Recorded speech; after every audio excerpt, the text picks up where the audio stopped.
Bienvenue dans cette vidéo où nous allons nous intéresser au bilan thermique du corps humain. Les caméras infrarouges, également appelées caméras thermiques, rendues célèbres par la franchise des films Predator, permettent de mettre en évidence que le corps humain émet un rayonnement. Vous avez déjà vu la loi de Stefan Boltzmann, vous savez que ce rayonnement est lié à la température du corps humain. Cette observation permet de se poser deux questions auxquelles nous allons tenter de répondre dans cette vidéo. Quels sont les flux de chaleur qui existent entre le corps humain et l'extérieur? Et comment l'organisme assure-t-il le maintien de sa température? Cette capsule vidéo et la fiche correspondante couvrira l'intégralité du chapitre « Le bilan thermique du corps humain » et sera divisée en trois parties. Après avoir étudié d'où provenait la chaleur produite par le corps humain, nous étudierons comment notre corps échange de l'énergie avec son environnement, avant de voir comment il s'adapte à des changements de température. Vous avez sans doute déjà regardé les étiquettes des produits alimentaires d'origine industrielle. Outre la liste d'ingrédients et la composition, on peut y retrouver la valeur nutritionnelle et notamment la quantité d'énergie contenue dans ces aliments. Celle-ci est exprimée en calories ou en joules. Lorsque l'on consomme de la nourriture, notre organisme se fournit donc en énergie. Mais celle-ci n'est pas directement utilisable par l'organisme. Il faut passer pour cela par un mécanisme que vous connaissez bien, la respiration. Une grande partie des aliments que l'on consomme va, au cours de la digestion, être transformée en glucose, lequel est utilisé dans le processus de la respiration. Le glucose de formule C6H12O6 se combine au dioxygène O2 pour former de l'eau et du dioxyde de carbone, CO2. Au cours de cette réaction est libérée de l'énergie sous la forme d'ATP pour adénosine triphosphate. L'ATP est la monnaie énergétique du corps humain, énergie que le corps utilise pour produire de nombreuses actions. On peut ici compléter sur notre schéma le métabolisme de la respiration, qui correspond à l'utilisation de nutriments et de dioxygène pour la production de dioxyde de carbone et d'eau, processus au cours duquel est libérée de l'énergie. Le métabolisme a un rendement énergétique relativement faible. Par exemple, seulement 20% environ de l'énergie consommée par les cellules musculaires va être transformée en travail mécanique, c'est-à-dire en mouvement. Les 80% restants seront libérés sous forme de chaleur. À l'échelle de l'organisme, cette chaleur perdue par les cellules correspond à la thermogénèse et elle a 4 composantes. Une partie de l'énergie thermique du corps, de sa chaleur si vous préférez, va servir à l'évaporation d'eau à la surface du corps, de la sueur par exemple. Vous pouvez mettre cela facilement en évidence en trempant votre main dans l'eau, en la plaçant face à un ventilateur. Le côté de la main, face au ventilateur, va sécher et vous sentirez une sensation de fraîcheur sur ce côté de votre main uniquement, car une partie de l'énergie thermique du corps a été transmise à l'eau qui s'est évaporée. L'évaporation compte pour environ 22% des pertes de chaleur du corps. Le corps humain perd également une partie de sa chaleur, environ 60%, sous la forme d'un rayonnement. C'est ce rayonnement qui est mis en évidence par les caméras thermiques dont nous avons parlé au début de cette vidéo. Vous pouvez ressentir ce rayonnement sous la forme d'une sensation de chaleur lorsque vous approchez votre main d'une bougie ou lorsque vous approchez vos deux mains l'une de l'autre sans qu'il y ait contact. 60% des pertes thermiques du corps humain le sont sous la forme d'un rayonnement. En reprenant l'exemple de la bougie, s'il est possible d'approcher son doigt de la flamme par le côté, où l'on ne ressent alors qu'une partie de la chaleur de la bougie émise sous la forme d'un rayonnement, il est beaucoup plus difficile d'approcher son doigt par le dessus de la flamme.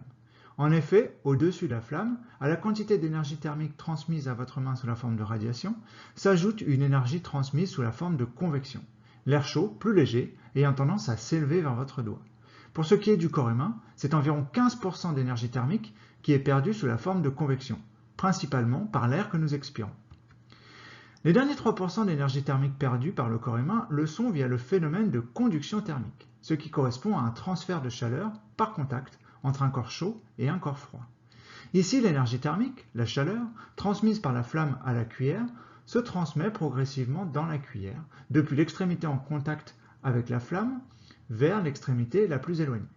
La conduction de la chaleur au sein de la cuillère est mise en évidence par le décollement progressif des trombones collés à la cuillère par des petits points de cire qui fondent avec l'augmentation de température. Au niveau du corps humain, ce type de perte thermique est faible, mais augmente lorsque le corps est directement en contact avec un liquide comme l'eau. Les 4 modes de perdition d'énergie thermique par le corps humain sont donc l'évaporation, le rayonnement, la convection et la conduction thermique. Ils constituent 4 composantes de la production de la chaleur par le corps. On parle de thermogénèse. En moyenne, cette quantité d'énergie perdue est environ égale à 100 watts. Pour rappel, 1 watt est égal à 1 joule par seconde. Et elle est égale à la quantité d'énergie générée. De ce fait, la température interne reste constante. On parle d'homéothermie. En d'autres termes, il y a équilibre entre le métabolisme de base qui mène à des pertes de température, une activité physique modérée qui entraîne une dépense d'énergie, et les apports nutritionnels liés à l'alimentation qui fournissent au corps son énergie. Cet équilibre maintient la température du corps à une valeur que vous connaissez bien, 37 degrés Celsius. Mais que se passe-t-il lorsque ce bilan n'est pas à l'équilibre? Lorsque la température du corps diminue ou augmente en raison d'un changement de température ou d'une activité intense? Commençons par le cas de la diminution de la température extérieure. Le corps cherche alors à conserver sa chaleur interne, en impliquant plusieurs éléments que l'on retrouve dans la peau. Cette diminution de température est enregistrée par les thermorécepteurs et va permettre la mise en place d'une réponse de l'organisme. La contraction des vaisseaux sanguins présents sous la peau amène moins de sang chaud au niveau de la peau, ce qui explique d'une part que notre teint devient pâle lorsqu'on a froid et qui permet à l'organisme de diminuer ses pertes de chaleur. La chair de poule, quant à elle, est un mécanisme que nous devons à nos ancêtres mammifères à fourrure. Chez ces derniers, le froid entraîne un hérissement des poils qui constitue alors une couche isolante plus épaisse et donc plus efficace. Chez l'homme, la pilosité n'est plus suffisamment importante pour permettre un isolement thermique. Mais le mécanisme persiste, vestige de l'évolution. La chair de poule correspond donc à la contraction des muscles érecteurs de poils en réponse au froid environnant. En cas d'une augmentation de la température extérieure, notre corps capte plus de chaleur de l'environnement, ce qui devrait entraîner une augmentation de notre température interne, mais se met en place différents mécanismes pour contrer cette augmentation de température. Les vaisseaux sanguins ont tendance à se dilater de façon à augmenter les pertes de chaleur via le sang chaud circulant sous la peau, ce qui explique notre teint plus rouge lorsqu'il fait chaud. De plus, la libération d'eau par les glandes sudoripares, la transpiration si vous préférez, a 2 effets. Premièrement, elle permet au corps de se libérer d'une partie de son eau, qui est un liquide qui conserve très bien la chaleur.